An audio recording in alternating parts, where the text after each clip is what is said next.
युवक बोला, आप कौन हैं?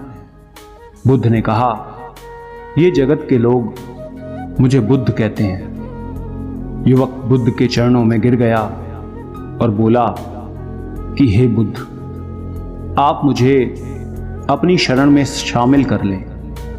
मैं तो अपने पिता को सबक सिखाना चाहता था, इसलिए आत्महत्या करने जा रहा था।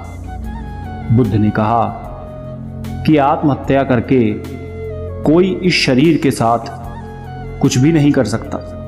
जब तक हमारे पास ये शरीर है, हम कुछ भी कर सकते हैं, लेकिन यदि ये शरीर नहीं होगा तो हम कुछ भी नहीं कर सकते। युवक कहता है, आप सही कहते हैं बुद्ध, लेकिन आप नहीं जानते मेरे पिता ने मुझे बहुत अपमानित किया है। वो मुझे हर बात पर टोकते हैं। बचपन में वो मुझसे बेहद प्रेम करते थे।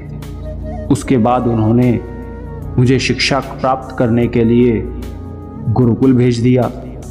मैं हमेशा सोचता था कि मैं गहन अध्ययन करके उनका नाम रोशन करूंगा और मेरे पिता ये सब देख के बहुत खुश होंगे। जब मैं शिक्षा पूरी करके वापस आया, तब मैंने अपने पिता को बताया कि मैंने सारे शास्त्र, वेद, उपनिषद कंठस्थ कर लिए हैं और मुझसे बड़ा ज्ञानी कोई नहीं है। तब वो खुश होने की जगह मुझसे कहते हैं कि अपने आप को ज़्यादा ज्ञानी होने के भ्रम में मत डालो, ना ही खुद में अहंकार लाओ। मैं तो उन्हें दिखाना चाहता था कि मैंने कितना गहन अध्ययन किया है। मैं बड़े बड़े शास्त्रार्थ में जाने लगा। सभी मेरे ज्ञान से प्रभावित होने लगे। सभी ने मुझे महान ज्ञाता माना, लेकिन मेरे पिता ने नहीं माना। वो मेरे शास्त्रार्थ के बीच पहुंच जाते और मेरे बताए गए ज्ञान में कुछ ना कुछ कमी निकालते और सबके आगे मुझे अपमानित करते।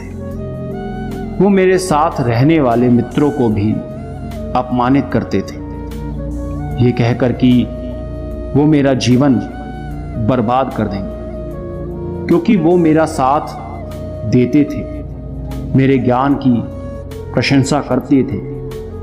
मैं समझ नहीं पा रहा था कि वो ऐसा क्यों कर रहे हैं। तब मेरे मित्रों ने मुझसे कहा, क्योंकि वो मेरे जितना ज्ञान अर्जित नहीं कर पाए, इसलिए वो मुझसे ईर्ष्या करते हैं। एक दिन मेरी उपाधियों के कारण मेरे मित्रों ने मुझे मदिरापान कराया। ये बात मेरे पिताजी को पता चल गई। वो मुझे ढूंढते ढूंढते वहां पहुंच गए और मुझे वहां सबके सामने थप्पड़ मार दिया। मुझे बहुत अपमानित महसूस हुआ। तब मैंने ये तय किया कि मुझे मेरे पिताजी को सबक सिखाना है और मैं यहाँ आत्महत्या करने आ गया, क्योंकि एक पिता के लिए इससे बड़ा सबक क्या होगा। जब वो अपने बेटे की अर्थी को उठाएंगे, तब उन्हें एहसास होगा कि उन्होंने क्या गलती की है।